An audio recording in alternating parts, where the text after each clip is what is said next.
All right, so we're in 7.3 now. So just kind of continuing with the theme of, studying properties of Laplace transforms so we can solve more differential equations without having to do like any actual improper integrals or anything like that. So the first translation theorem for today is going to be as follows. So we start with saying that the Laplace transform of some function f of t is equal to capital F of s. Remember, we start with a function of t and transform to a function of s. Then the Laplace transform of e to the at times f of t. So we're like doing like a product of like two functions here, where one of the functions is e to the at. Turns out that multiplying your function by e to the at and then transforming is equivalent to just taking the Laplace transform of f, but instead of it being the Laplace transform of f of t of s, it's actually of s minus a. So it's like we're doing like a translation. So this is, you could also just write this as capital F of s minus a. Okay, so this is like a translation of the function capital F by a units. Typically, you would say like to the right here, if you're using that geometric interpretation. So anyway, where is this coming from? Like, what the heck is this? So it's actually not too hard to see just from like the definitions. So the Laplace transform of f of t, just using your input of s, is just the integral from 0 to infinity of e to the negative, and then what would go here is just whatever your input thing is, which is just s in this case.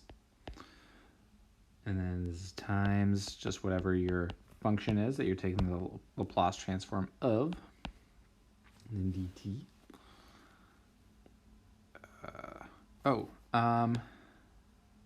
I messed up. I meant to start with like this, so I meant to have an e to the at times f of t in here. So this should have been e to the at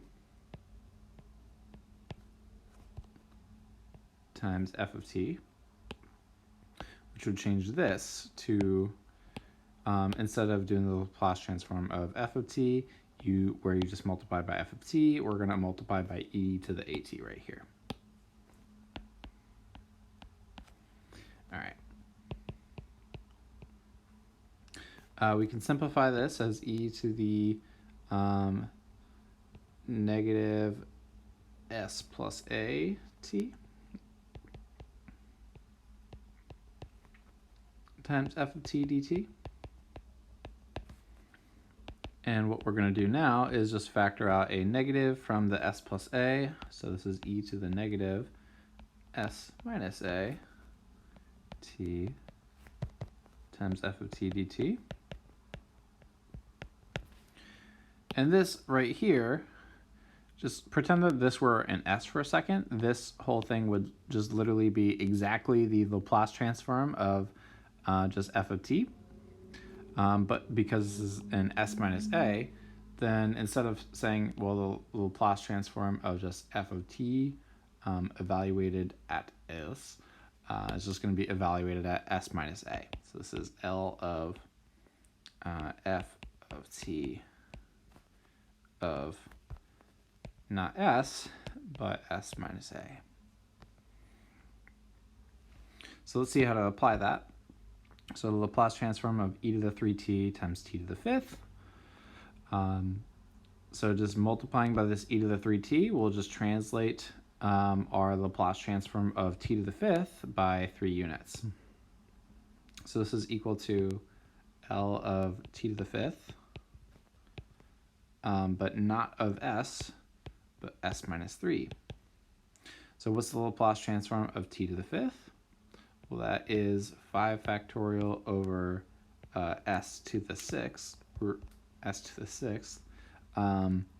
But because we're not doing this, so this would be correct if it was like L of t to the 5th of s, just like normal. but instead of s, we need to replace s with s minus 3. So this should be s minus 3 to the 6th instead. All right, what is L of e to the negative 3 cosine of 4t of s? So I copy and pasted the, this is the list of common functions, Laplace transforms table that I gave you in 7.1. Just copy pasted this over. So for cosine of kt, that should give us like s over s squared plus k squared. So this is L of cosine of 4t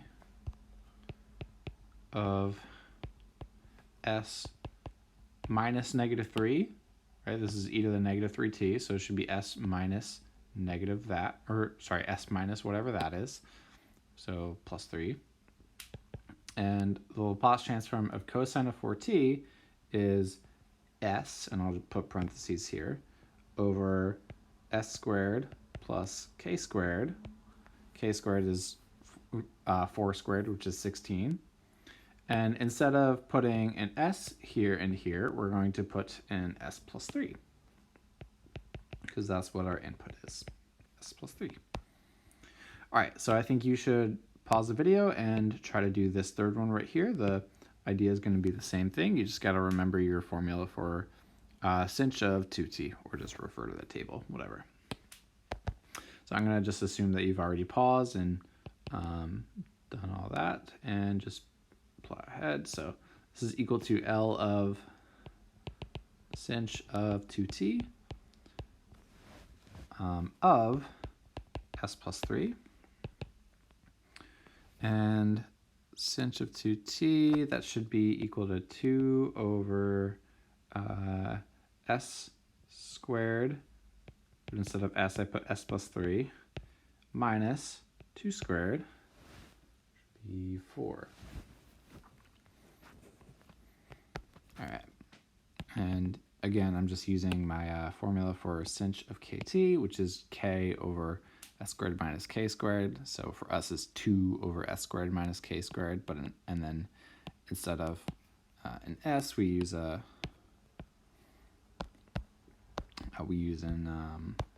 s plus 3. All right, inverse Laplace transform. This is just, we need to, once we're doing the Laplace transforms to these things, we're going to need to like invert them as well. So if L of e to the at times f of t transforms to capital F of s minus a, then the inverse Laplace transform of capital F of s minus a should just be equal to e to the at times f of t. So just literally just reverse this statement into into like an inverse statement, right? So this isn't like giving us any like extra like insight or extra information or anything like that. It's just kind of inverting our formula up here. So some immediate consequences from this. So you could just apply this to everything in the table.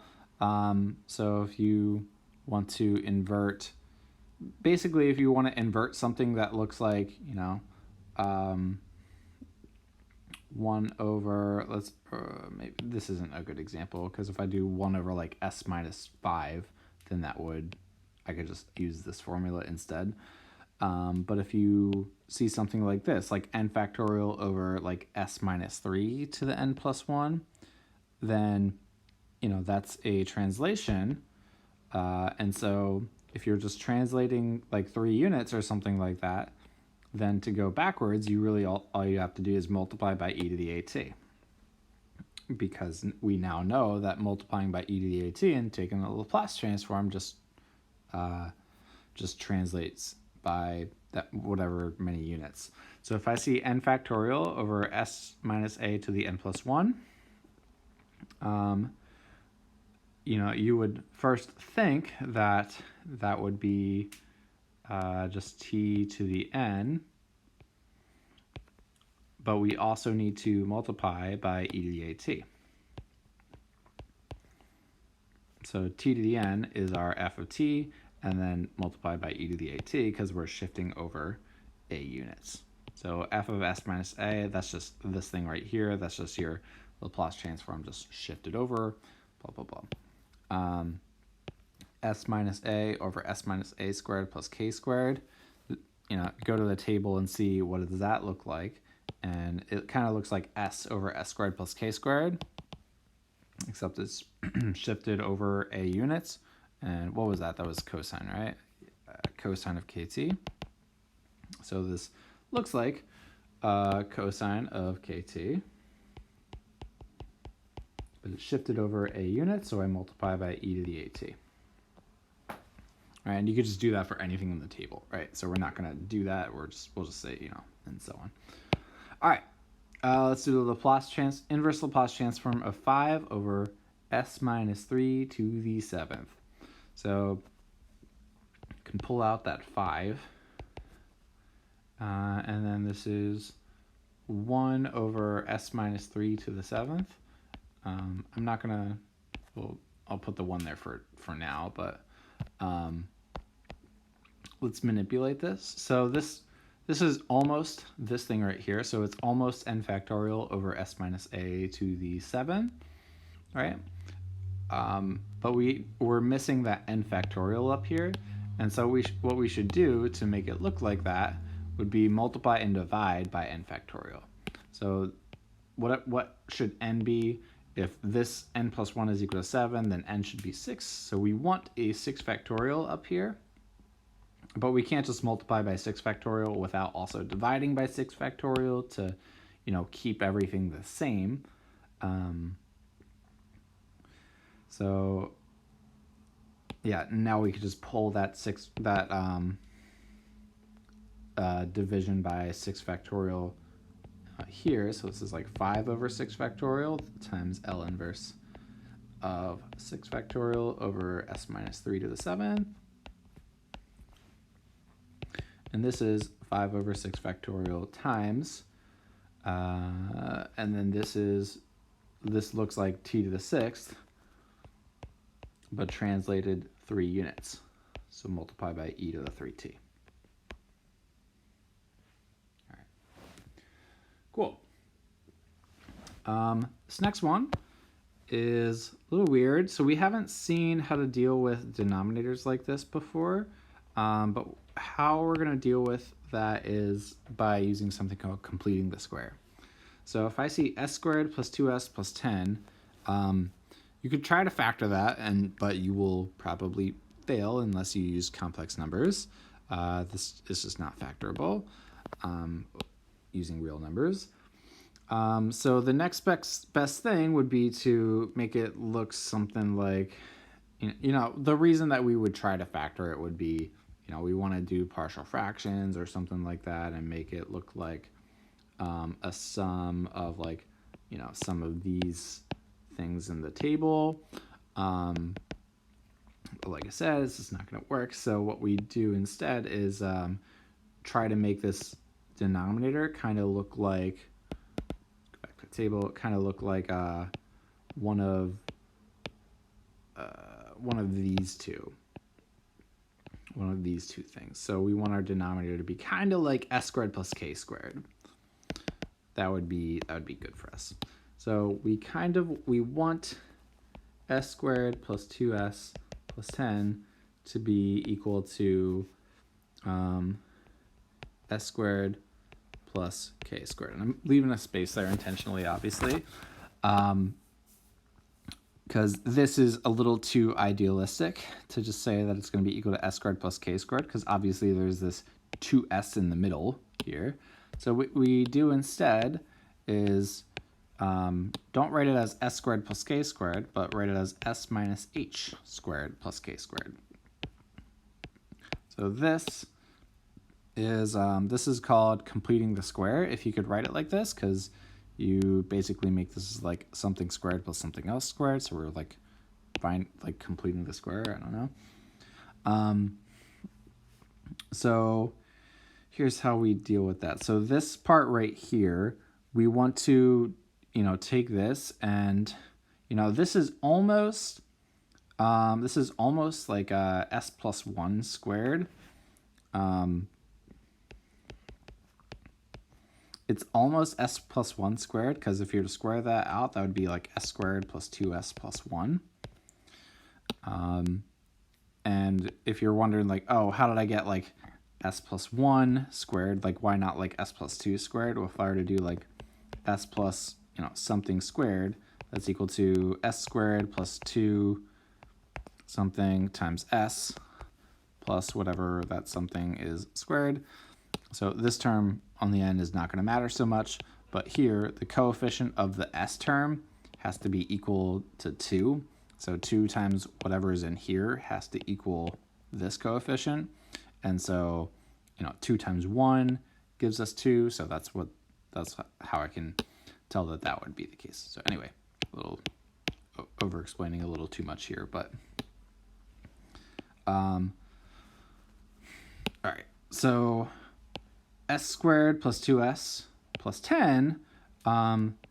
So if this were like s squared plus 2s plus 1, then I can just factor it as s plus 1 squared. But it's not plus 1, it's plus 10. So what we do is we break the plus 10 up into a plus 1 and plus 9.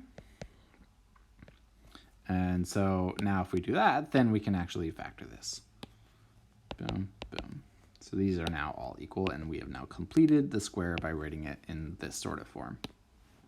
Many ways on how to complete the square that you can just kind of Google and figure it out. Hopefully you're familiar with it, but yeah, you should not. All right, so this is equal to L inverse of 2s minus 1 over s plus 1 squared plus 9. All right, now it would be great if our numerator was not 2s minus 1, but maybe we're like 2 times parentheses s plus 1, right? Because then our numerator would look like, s plus 1 over s plus 1 squared plus 9. It would be like a translation of something that's like in the table. It would be a translation of this like cosine thing right here, because this is s over s squared plus k squared, and you could like pull out the 2, blah, blah, blah. But it's not, so you have to deal with that. And the way that you can deal with that is by, okay, so if you want it to be 2 times like s plus 1 up top, which is the same as like 2s plus 2 without the parentheses.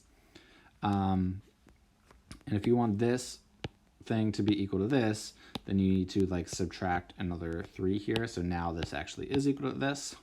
So 2s plus 2 minus 3 is the same as 2s minus 1. And then you can, all right, so we're keeping the denominator the same, obviously. And now we'll split this up into a couple things. So this is 2s plus 2, and I can factor out the 2 here.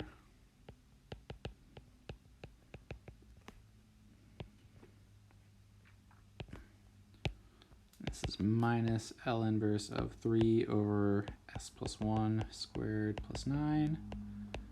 All right, and now this, the first thing, this is like cosine of 3t, because this is like s squared plus k squared in the denominator, so like s squared plus 3 squared, so the 3 is our k, but then it's translated left 1 unit, so we would do like -1 times t, like our a value is -1, and then minus this right here. This just looks like sine of 3t. Looking at the thing, where's sine? It's, yeah, so k over s squared plus k squared, so k is 3 here. So it looks like sine of 3t, but it's translated left 1 unit, so multiply by e to the at, where a is just -1. All right, cool. That's a lot. Let's now do, let's use all this to start solving differential equations again. So we're going back to like first order things, right? So it feels like we're maybe taking a step back, but that's okay. We're, using this to build up to bigger things. y prime minus y equals 1 plus t e to the t. So we'll do the Laplace transform of both sides. So L of y prime minus y equals L of 1 plus t e to the t. And before, we didn't know how to take the Laplace transform of this thing right here, right? But now we do, because the multiplication by e to the t is just going to translate things. How do we do the Laplace transform of y prime? We can go back to 2.2 and do this.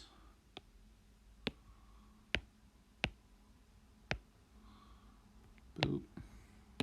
So the Laplace transform of y prime is equal to s times y of s minus y of 0. So we get this. And then minus the Laplace transform of y, which is literally just capital Y of s, just different notation. And over here, we do the Laplace transform of 1, which is just 1 over s, plus the Laplace transform of t e to the t, which we do the Laplace transform of t, which is 1 over s squared. But then this is like e to the at, where a is 1. So instead of s squared, it's s minus 1 squared. We translate it. All right. We're given that y of 0 is 0. So that tells us that this right here would be equal to 0. So that just goes away conveniently. If it was a 5, we'd have to do something else with it or something, whatever. We can factor out a capital Y of s from the left-hand side now. And our right-hand side will just keep the same. We'll divide by s minus 1.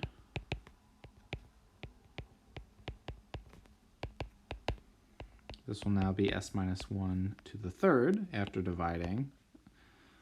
We'll do partial fractions on this term right here. So we need it to equal something over s plus something over s minus 1. If you see a lot of these things, you can sort of guess and check them. Like this is like kind of a common one where like you just make this one -1, this one +1. I'm literally just doing this thing off of memory because I've seen this kind of thing like a lot. You can just kind of pattern hunt sometimes. So if I were to combine these two things, I would get negative s minus 1, so I get negative s plus 1 up here, and then over here I'd get plus s. So I'd get a negative s over here, and I get a plus s over here, and those sum to just equal +1. So, you know, you could do the more rigorous partial fractions things if you want. I'm just kind of do this just to be quicker.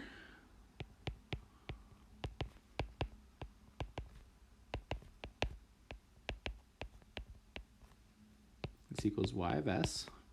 And so little y of t, which is the solution we're looking for, is the inverse Laplace transform of our right-hand side.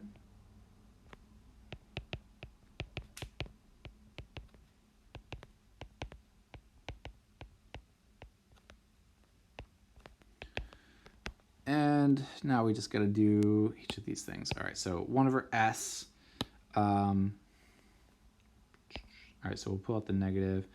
And what function gives me 1 over s? It's just 1, right? You can go to your table and see that Laplace transform of 1 equals 1 over s. So inverse Laplace transform of 1 over s equals 1. What about s minus 1? This one is equal to e to the 1t. Again, you could find this one in the table. 1 over s minus a gives you e to the at. You could think of this as like a translation thing. So it's like kind of like just 1. It's technically like the function 1 and then translated a units. So it's like 1 times e to the at, and it just gives you the same exact thing. So you could do this via the translation formula, but we won't because there's already a simpler formula for it. And then 1 over s minus 1 cubed All right, let's do this one slower. So s minus 1 cubed. So if this were 2 over s minus 1 cubed, then we could just like apply the formula right here, because we'd have like 2 factorial over s to the 2 plus 1, which is s to the 3, and then 2 factorial is just 2.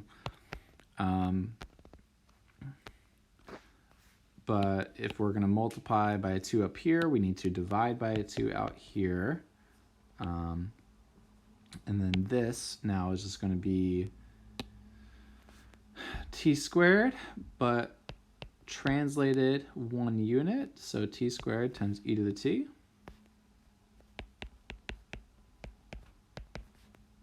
So this is our formula for y of t. Okay. And sometimes it might be like a good idea to, oh, I forgot the equals. Sometimes it's a good idea to just, check your work, take your derivative. Y prime is going to be 0 plus e to the t plus like 2t e to the t plus t squared times the derivative of e to the t. And then just do, plug that into your differential equation, which is y prime minus y equals 1 plus t e to the t. If you're to do y prime minus y, in this case, you would get, t squared e to the t minus this. Those cancel out. You get 2t e to the t minus, let's see, oh, did I do something wrong?